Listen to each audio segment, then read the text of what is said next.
the fallen angels came and they taught early humans how to do things like make weapons, make jewelry, taught them how to do astrology, taught them how to do farming, taught them how to make war, taught them how to do divination.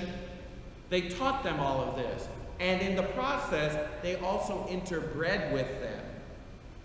And this is what caused God to bring the flood. Because this angel-human hybrid would be an irredeemable human being. Because angels are irredeemable. They cannot be redeemed. There is no salvation for fallen angels. Ever. Period. End of discussion. Humans, on the other hand, can be saved. And so this plot by the fallen angels is to somehow create a race that God couldn't redeem because they were part angel and part human. Very interesting. The second theory as to who these sons of God are the righteous line of Seth versus the ungodly line of Cain. So the sons of God are the descendants of Seth, Adam and Eve's third son.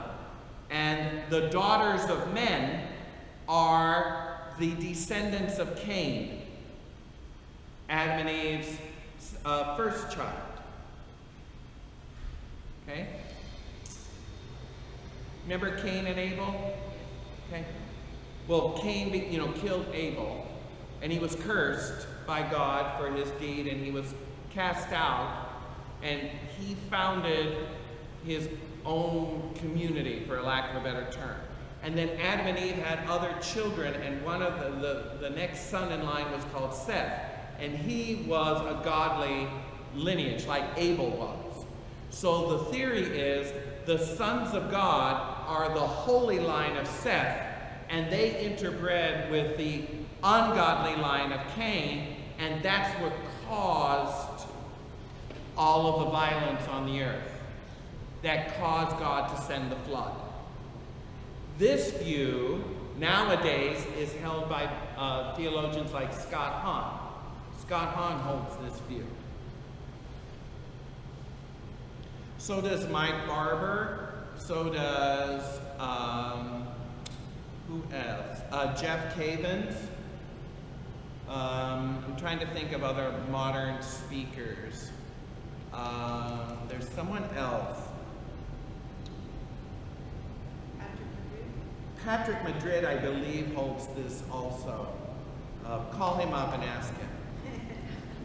I think he holds this view as well. But the interesting thing is, historically, both Jews and early Christian fathers held to this view. Jews and early Christians held to this view.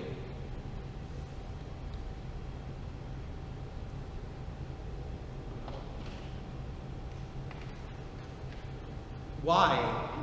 Because it seems to explain, A, the dramatic use of the flood, and B, it helps explain other parts of the New Testament. For example, when you go to the book of Jude, so if you're in the book of Revelation, keep going till you go right to the book right before it. It's only one page thin. So in fact, here's the book of Revelation, here's the book of Jude. It's only one page long.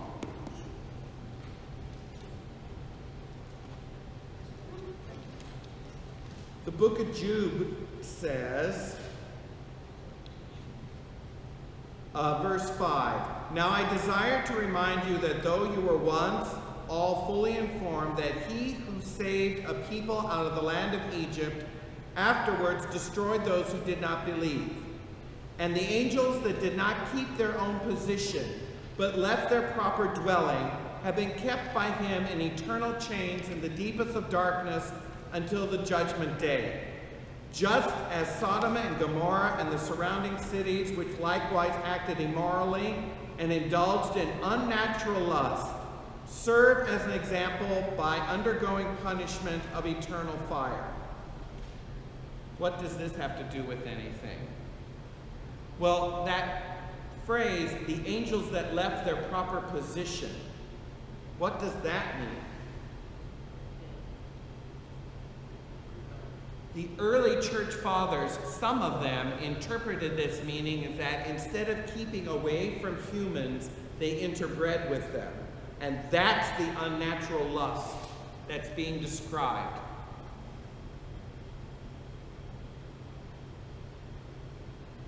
Okay? This is also echoed in the book of 2 Peter, by the way. If you keep going forward, you'll hit the book of 2 Peter.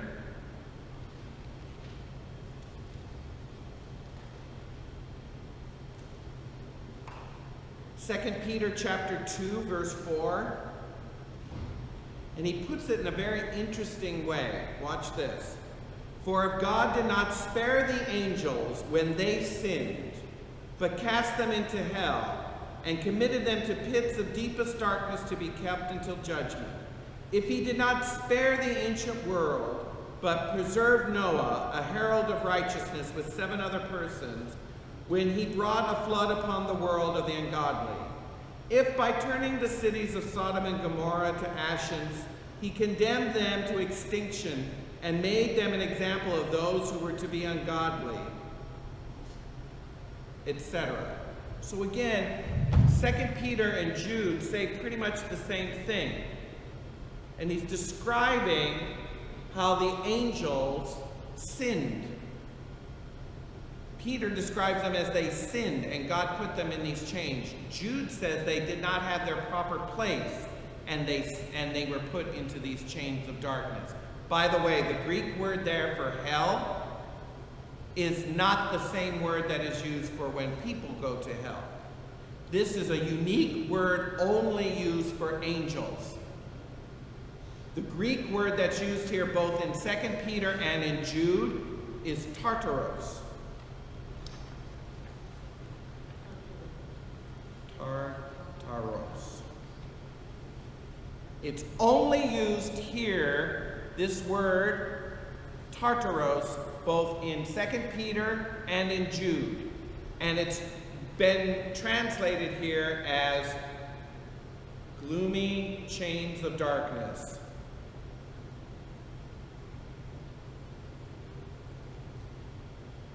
Or in this translation as hell. That's misleading. It's misleading. It's misleading in that when other places it describes hell, for humans, it uses the word either Hades or Gehenna.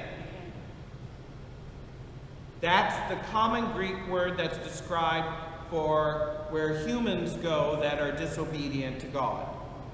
In 2 Peter and Jude, they use this word, and it's only used in describing these angels that are out of their place.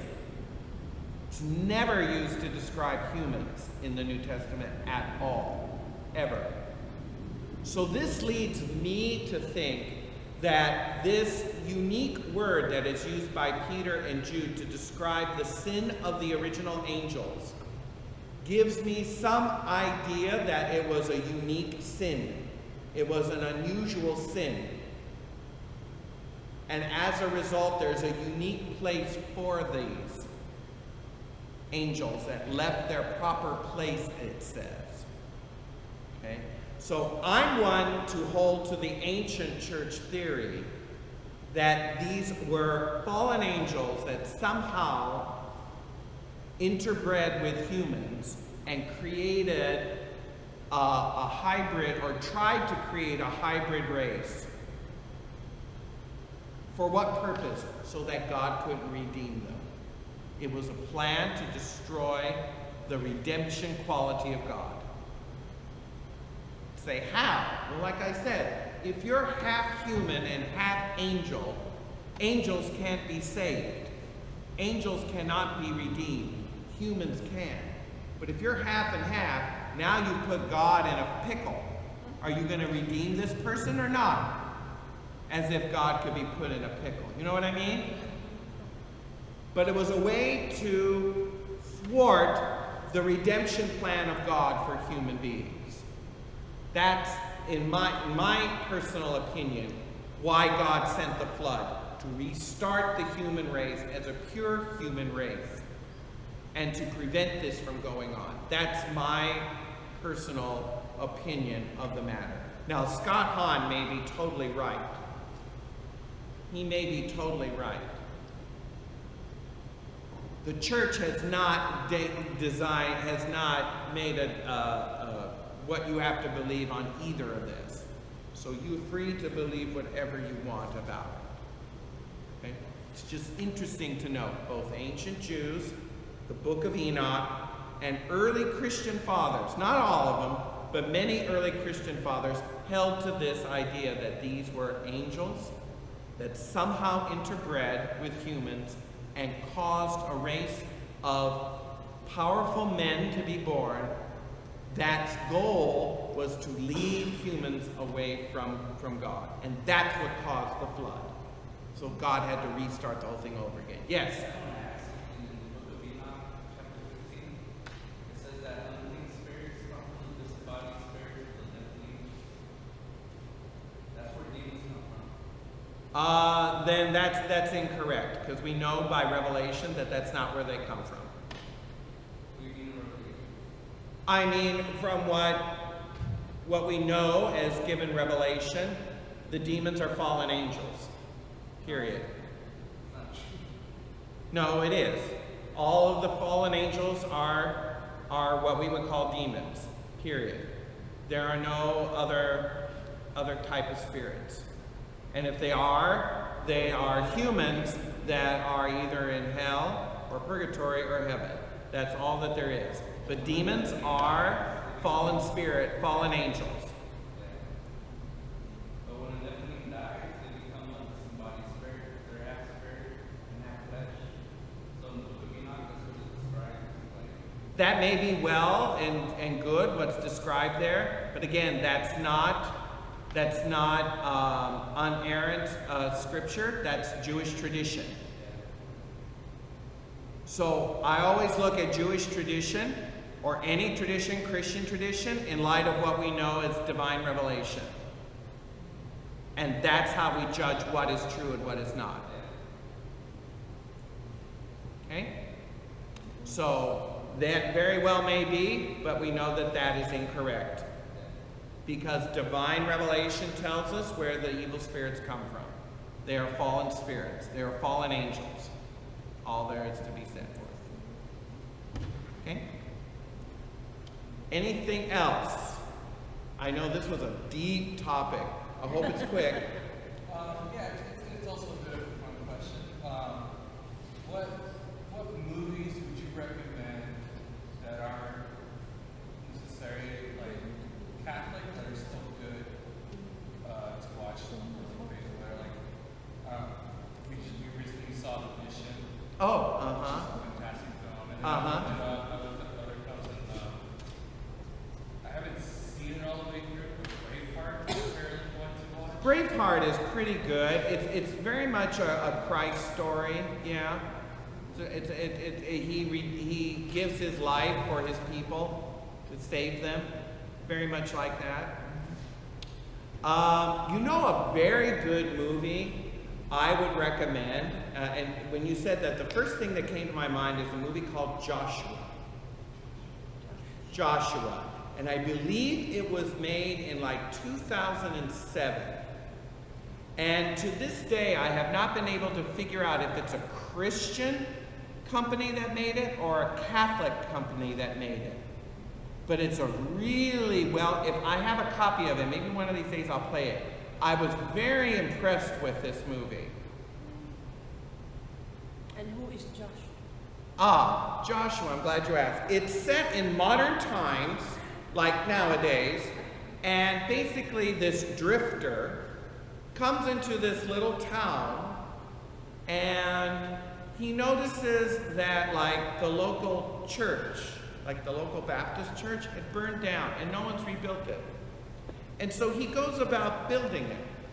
And people's like, what are you doing? And he's like, I'm building the church. And so people start coming in and they start rebuilding and all this. And there's a priest in the town. And he's really upset at this guy Joshua because all these people start following him. And no one knows who he is. And you have to see the rest of the movie, but it's really well done. It's basically, it's Jesus in modern day. What would he look like nowadays? And what would he say and do? And I don't want to give it away because there's a real good scene. There's a real good scene. Let's just put it this way. Joshua goes all the way to the Vatican. He goes all the way to the Vatican to meet the Holy Father. And I don't want to say any more, but it's so good the way they did it. That's what makes me think that someone who did this was Catholic, or at least formerly Catholic, because they did it really well. And I get goose pimples sometimes when I think, probably because, I don't even want to say that. I identify with one of the characters very well, and the way that Joshua deals with this character is just perfect. Just perfect. I nearly cried the first time I saw it. It was just like, oh my gosh, that's exactly what I could see Jesus saying to me. You know, it's very good movie. That's the first thing that came to my mind. You're right, it's 2007. 2007, Brass of Sam Rock.